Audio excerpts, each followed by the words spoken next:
Alin?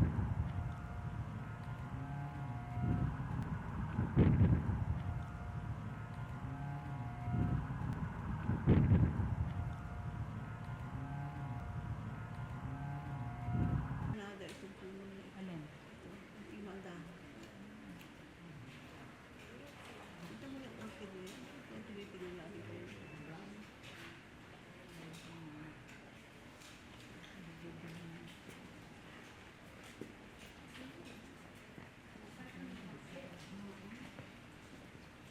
Tinipigil lagi ko yun.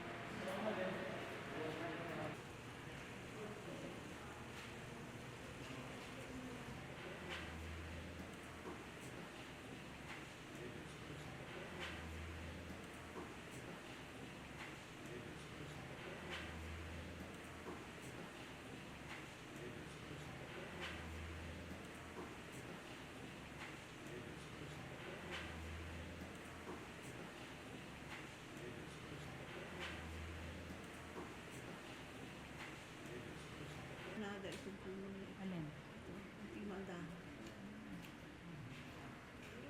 Ito mo yung orchid mo yun. Yung tinipigil lagi ko yun.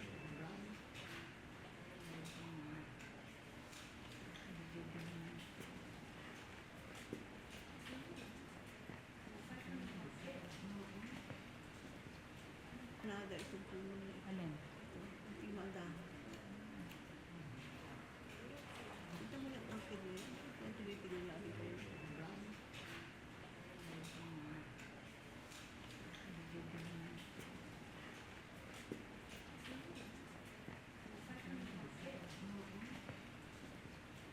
Dahil sa puno mo yun. Alin? Ito, imanda. Ito mo yung orchid mo yun. Yung tinipigil lagi ko yun.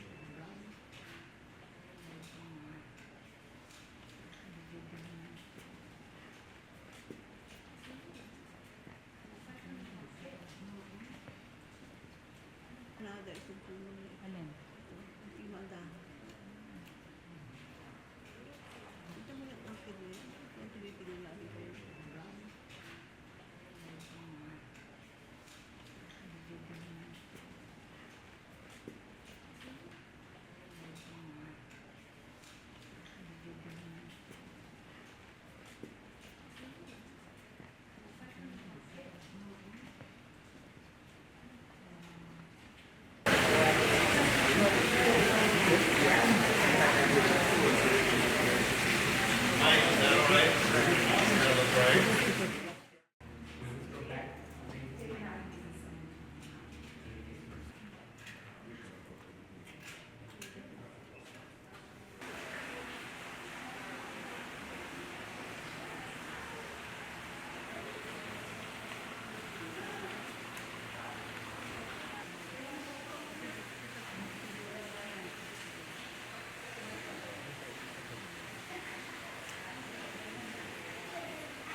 These are terrestrial orchids. They call them lady slipper orchids because they do look a little bit like lady slippers.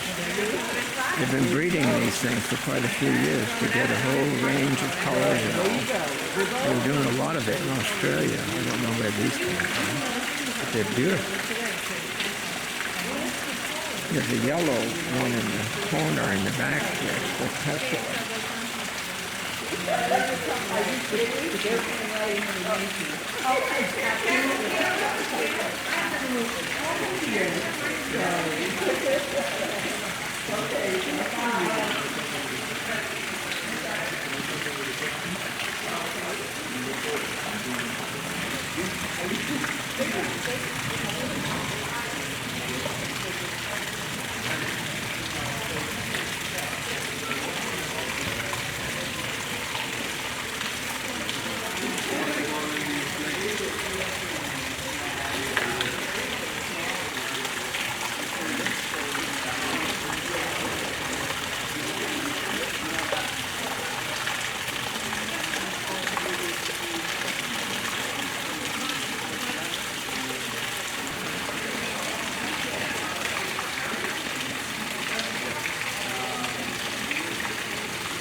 I would think not. That's that bottle brush tree. Callistum. Bottle brush.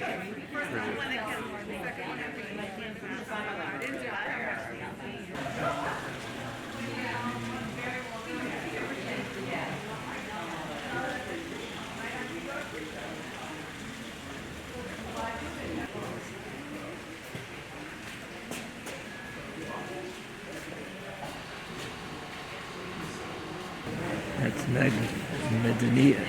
Medinilla magnifica. It's native to the Philippines. And I actually brought some seed of that back from a Mrs. Baklig, who was living in Cagayan de Oro with her husband. Abelardo, and said, oh, we had the same first name. But anyways, it's quite beautiful, and it's apparently fooled some people into looking like an orchid, but I never thought that. Color's more pink. The ones that we had were a lot more violet colored. Cypripedium.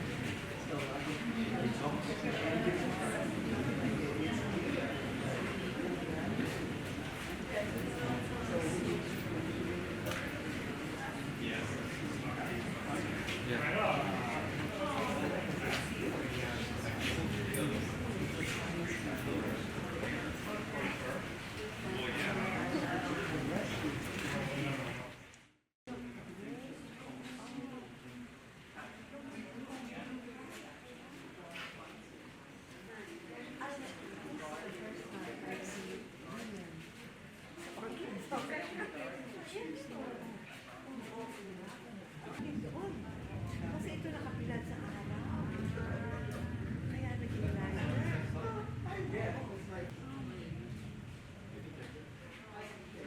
Even nagpapainom sila.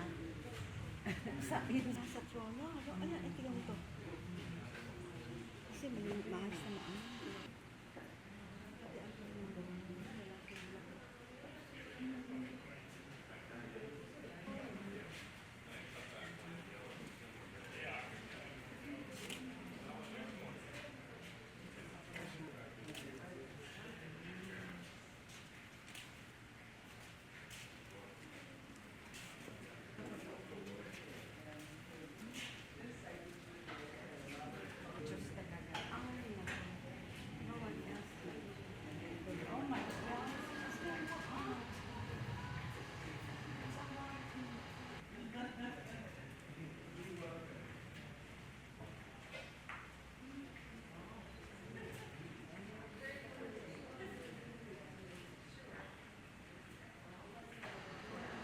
Nada, itong puno na ito. Alin? Ang timanda. Ito mo yung orchid mo yun. Yung tumitigil lagi ko yun.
Orchids. See them all around you. But we did see them, and Absolutely, that's why we walked down through they're, that. They're native.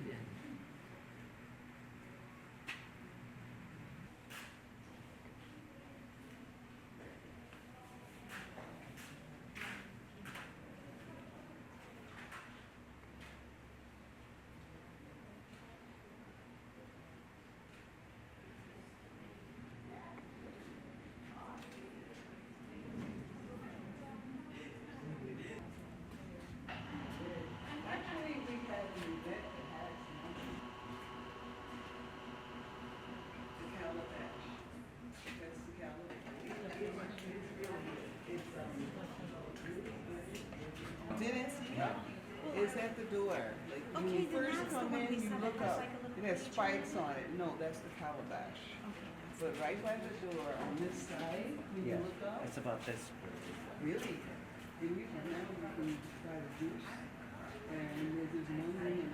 Yes, there's a big store right outside. It's there now. Is it? Okay. Yes. Another ito po alin? Ito, yung maganda. Ito mo yung orchid mo yan. Ito yung tinipigil lagi ko yun.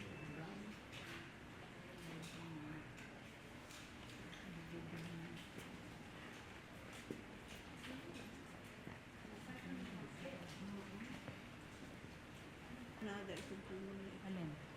Ito yung maganda. Ito mo yung orchid mo yan. Ito yung tinipigil lagi ko yun.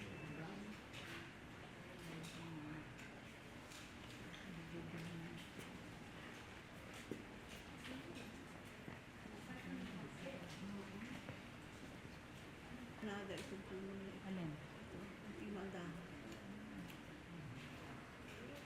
Ito mo yung orchid mo yan. Ito yung tinipigil lagi ko yun.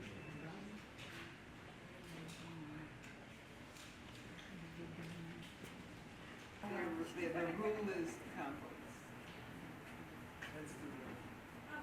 Yep. Because there's not enough to go around. I've never been fortunate enough for it to fall in my life. But it's because there's not enough to go. So that's. I know, tell me. I know, right? The banana. Watch when you get outside, you'll see this giant banana stalk. Banana stalk. Yes. Those are baby roses. Another ito po alin? Ito yung maganda. Ito mo yung orchid mo yan. Ito yung tinipigil lagi ko yun.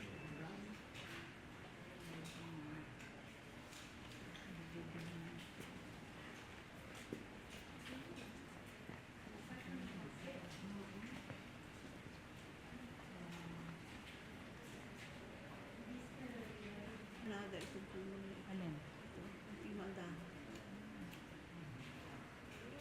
Ito mo yung orchid mo yan. Ito yung tinipigil lagi ko yun.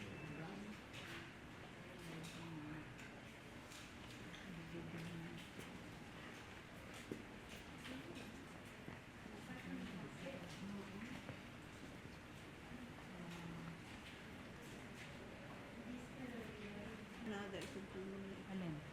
Ito yung maganda.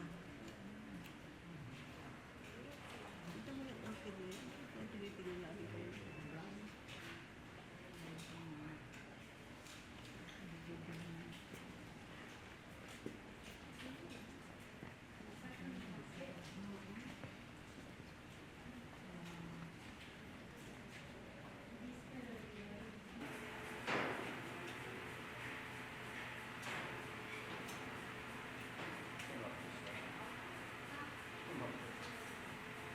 I'll meet you on the side.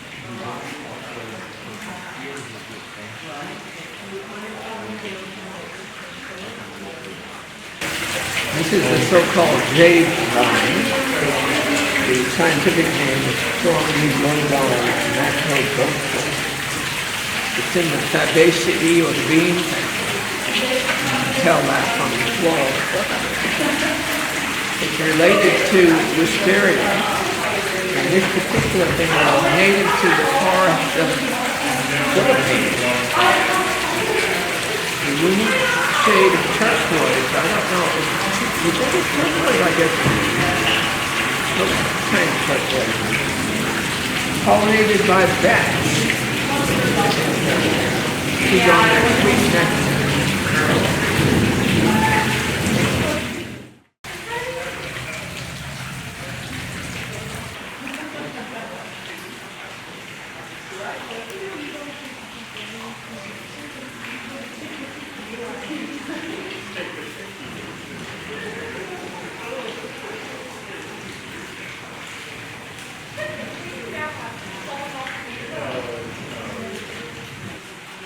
Allamanda.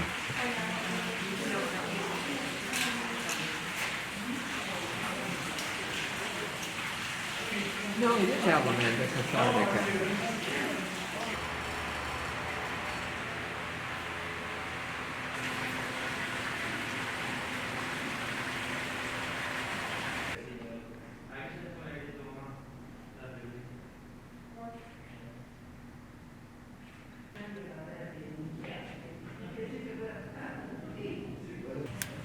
Clusia.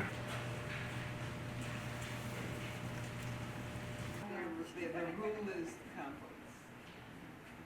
That's the rule. Oh, really? Yep. That's a reality? Because there's not enough to go around. I've never been fortunate enough for it to fall in my lap. But it's because there's not enough to fall, so that's the deal. I know, tell me. So, where does go to first? I know, right? The banana. Watch when you get outside, you'll see this giant banana stalk. Bananas. Oh, honey, it is the same thing? Yes. The rule is compost. That's the rule. Oh, really? Yep. That's a reality? Because there's not enough to go around.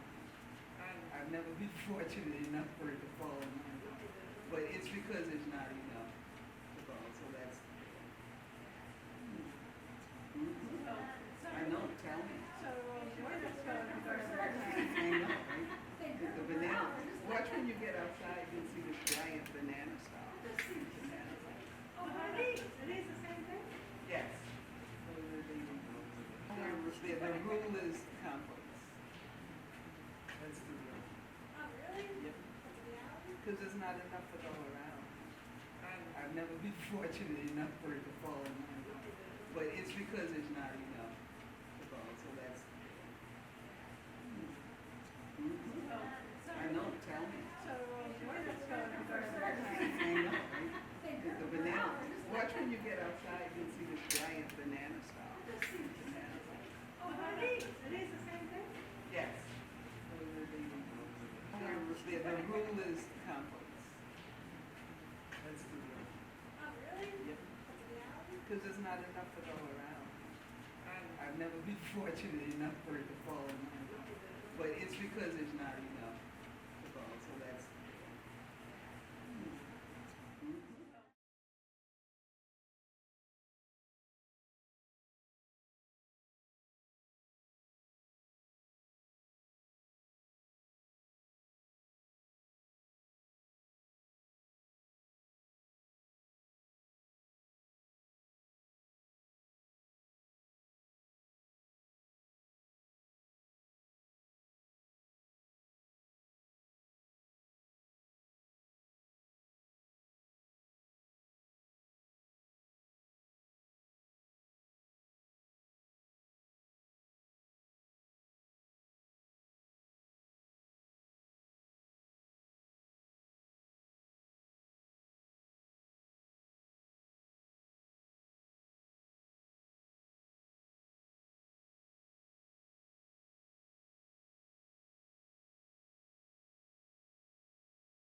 the New York Botanical Garden, a National Historic Landmark and one of the foremost gardens in the world.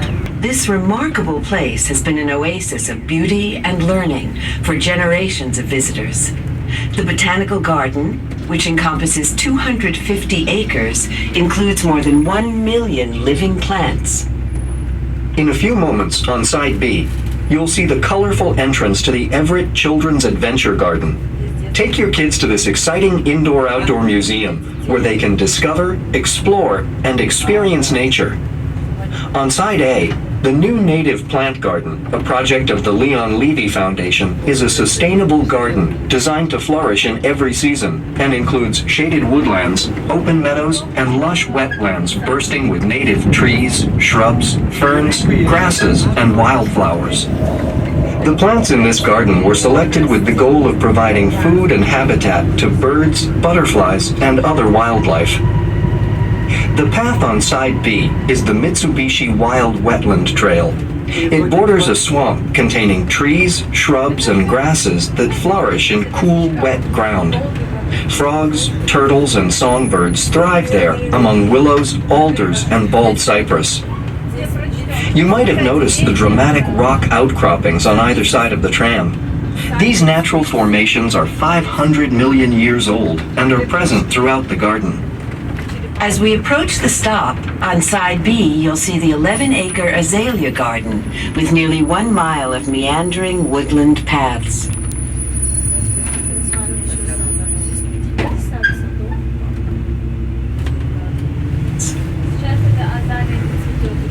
The azalea garden on Side B features a diverse collection of nearly 3,000 North American, Asian, and European azaleas and rhododendrons.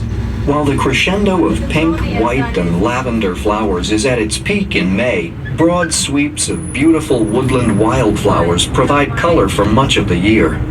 Including the 50-acre Thane family forest you see on Side A, the New York Botanical Garden is home to 30,000 trees.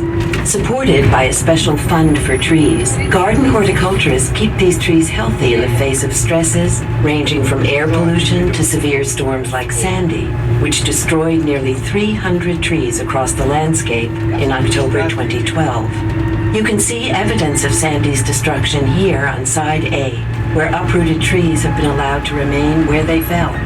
Part of the garden's strategy of allowing fallen trees in the native forest to decompose and be recycled into the soil.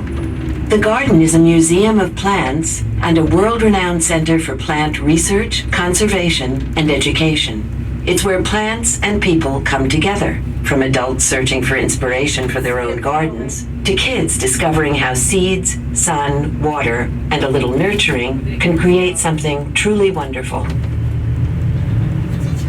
As we turn, look up the road on Side B. The grove of small trees on the slope is the garden's crabapple collection, including over 90 varieties. The trees flower abundantly in late April. Also on Side B, in the grassy triangle, there stands an enormous black oak. It's nearly 200 years old. As the tram stops on the bridge, look out on Side A.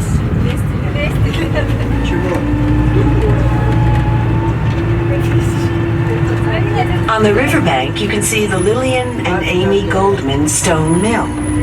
Built in 1840, it's a National Historic Landmark and a New York City landmark. The Lorillard family, who once owned the land which the garden now occupies, made their fortune in the tobacco industry. This mill was used to create snuff, a popular alternative to smoking tobacco.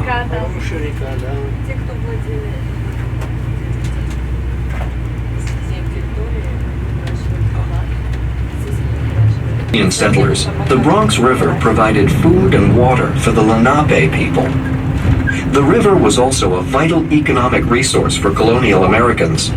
By the mid-1700s, its steady flow was furnishing hydropower to 12 mills. We are now entering one of the most spectacular collections of rare and unusual garden conifers in America, the Benenson ornamental conifers. From 2000 to 2004, the garden completely restored this picturesque 15-acre site and added more than 250 new conifers to the collection. Whether surrounded by the vibrant greens of spring and summer, the earth tones of autumn, or shrouded in winter snow, this collection's unique beauty is stunning throughout the year. Immediately after the stone and cedar pavilions, look on side A for a cluster of thin, unusual-looking trees. They are weeping giant sequoias, and in 60 years, they could be over 90 feet tall. In this same area are low, spreading evergreens called Sargent's weeping hemlocks. While it's rare to see weeping giant sequoias in the New York area, Sargent's weeping hemlocks are actually native to New York and were first found growing nearby in Beacon. Next, on side A, watch for a distinctive tree with many long branchlets hanging straight down from the main branches.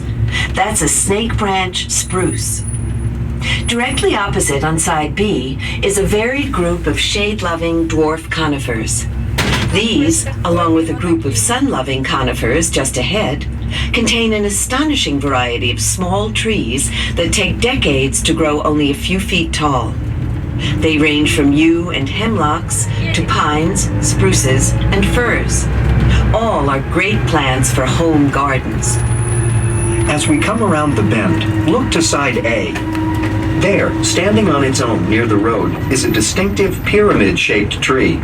It is the R.H. Montgomery spruce, named after the man who donated many of the rare conifers in this collection. All R.H. Montgomery dwarf blue Colorado spruces are descended from this one original plant.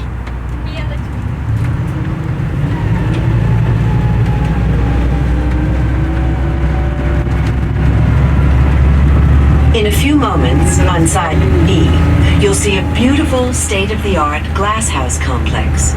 These are the Nolan greenhouses for living collections. Here, the garden develops its living collections, propagates plants for exhibition, and grows plants under specialized conditions for study, research, and conservation. In 8 distinct growing zones, staff members cultivate alpine, desert, tropical, cloud forest, and temperate plants that are displayed throughout the garden. The garden grows and cares for over 1 million living plants. Seasonal exhibitions alone can require upwards of 13,000 plants grown from seeds or cuttings. It's an enormous task, but the Nolan greenhouses make it possible. In this cutting-edge research facility, plants are also grown for scientific study. In its role as an international plant conservation rescue center, the garden nurtures thousands of rare and endangered plants. The greenhouses include the Burke Sullivan Display House, where you can view special exhibits and see how horticulturists grow the plants that populate much of the garden. As we exit the Benenson ornamental conifers, straight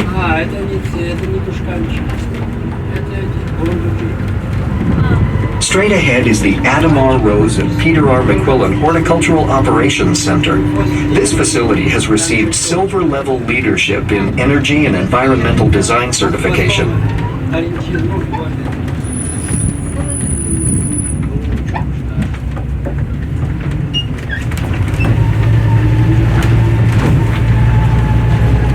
The stone cottage to the right of it once served as the gatehouse on the Laurelard estate.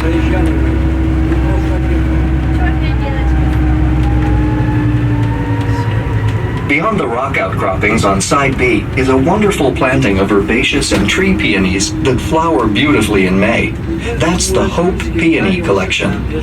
On the same side and down a gentle slope is an ancient lake bed, now the award-winning Peggy Rockefeller Rose Garden. It's planted with nearly 4,000 roses in over 680 varieties. They bloom magnificently in June and continue flowering through September.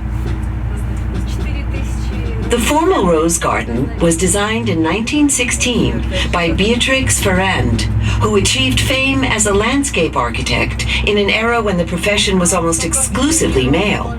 But Ferrand's vision for the garden wasn't fully realized until 1988, when the rose garden was finally completed with support from David Rockefeller in honor of his wife Peggy. Beyond the rose garden is the lilac collection, which was established in the late 1940s with hundreds of plants from the breeding collection of T.A. Havemeyer, a distinguished horticulturist. Each spring, this corner of the garden comes alive with lilacs in colors from white and pale blue to lavender and deepest purple. On side A is the cherry collection. In the first warm days of early spring, these trees transform into luxurious clouds of pink and white. The Lorillard family mansion once stood just ahead. Though it burned down in 1923, the stables, on side B, still remain. As we approach the stop, on side A is the Ruth Ray Howell family garden, marked by the long, low brick wall.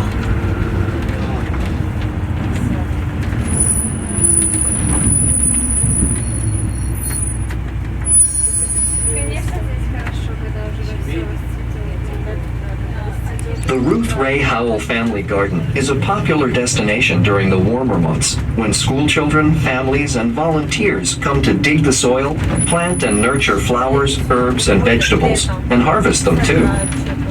Beyond the family garden, the native forest on side A looks much as it did when a group of influential botanists and local citizens first created the botanical garden in the 1890s.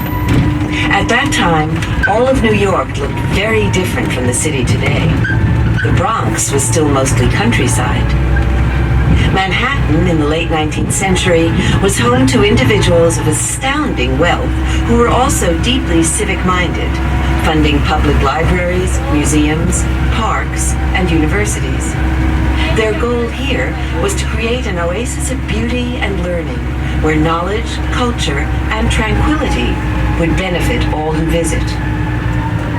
The New York Botanical Garden was founded with these lofty ideals and the then enormous sum of $250,000. Many prominent citizens contributed funds, including financier J.P. Morgan, steel baron Andrew Carnegie, oil magnate John D. Rockefeller, and Cornelius Vanderbilt II, whose New York Central Railroad laid the tracks and built the train station that many botanical garden visitors still arrive at today.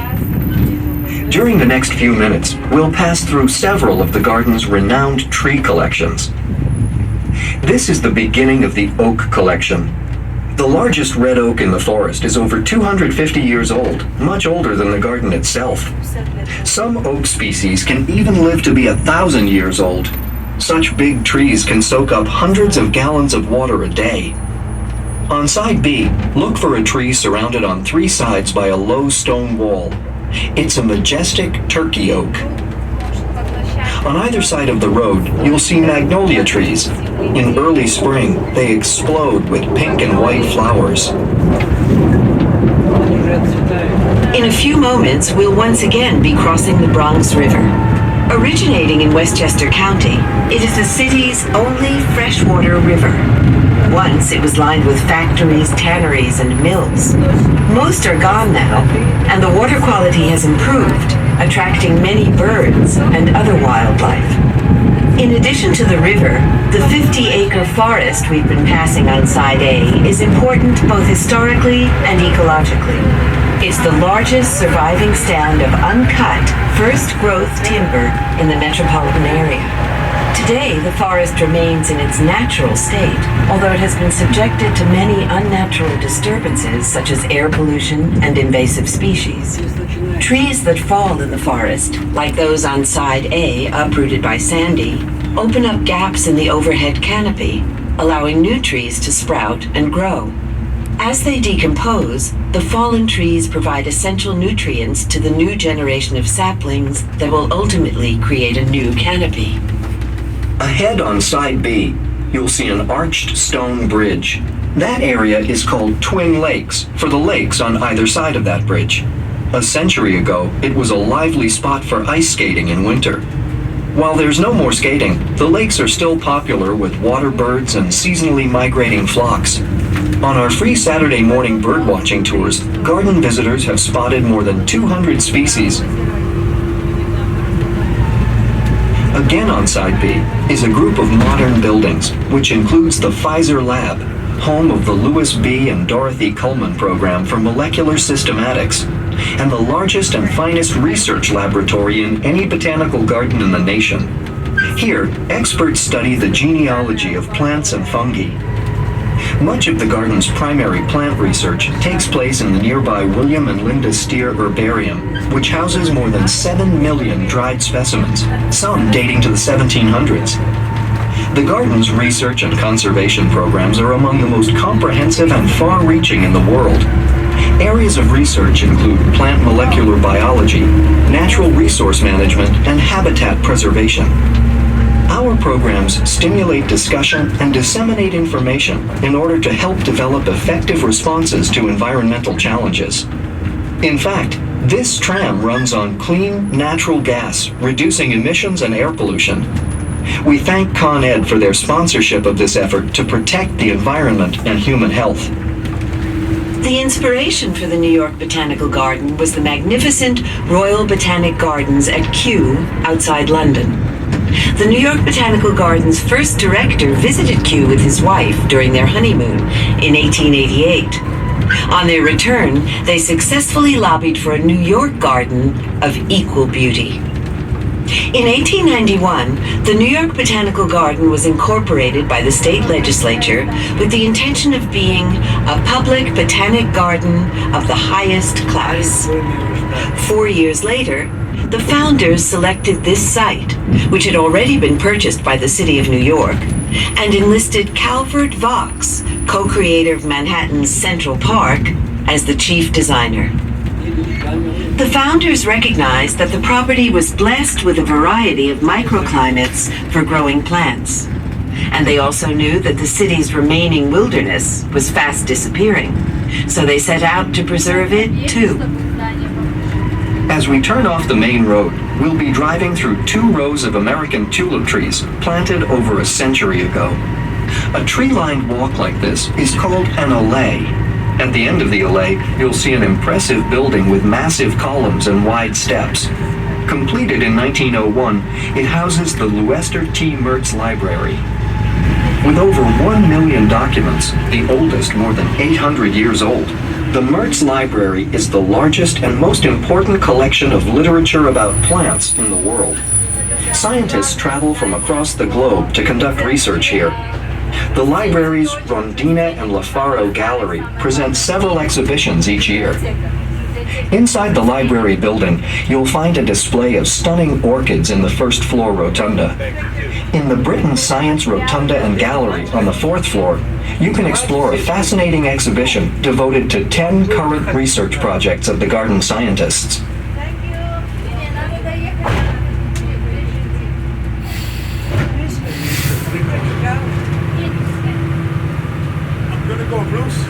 You can't miss the elaborate fountain made of marble and bronze. It's the Lillian Goldman Fountain of Life and features a pair of seahorses pulling a seashell chariot through the waves. In 2009, the library building, the Lillian Goldman Fountain of Life, and Library Allée were all designated as New York City landmarks. Throughout the grounds, in addition to oak, maple, cherry, crabapple, and magnolia collections, you'll find thousands of individual specimens of unusual trees from around the world. After we've turned out of the allée of tulip trees, you'll see a collection of pines and other cone-bearing plants from the northern temperate regions on Side B. That's the Arthur and Janet Ross Conifer Arboretum. Just out of view on Side B of the tram is the Botanical Garden's crown jewel, the Enid A. Haupt Conservatory. It is the preeminent Victorian-style glasshouse in America. A grand structure of glass and iron, it opened in 1902. Thousands of plants thrive in its 11 galleries, in habitats ranging from tropical rainforest to American desert. Ahead, on side A, is the Rock Garden, featuring a tremendous diversity of unusual plants from the world's mountain regions. Straight ahead is the round, reflecting pool. It marks the path to the Leon Levy Visitor Center. Don't miss Shop in the Garden, where you can find gardening products, plants, and elegant gifts, and the best selection of gardening books in America. If you enjoyed your visit, remember, we can credit a portion of today's ticket toward a membership. See any ticketing window for more details. To our current garden members, thank you for your support. From the tram, you've only glimpsed the botanical garden's riches. We invite you to explore the grounds on your own and share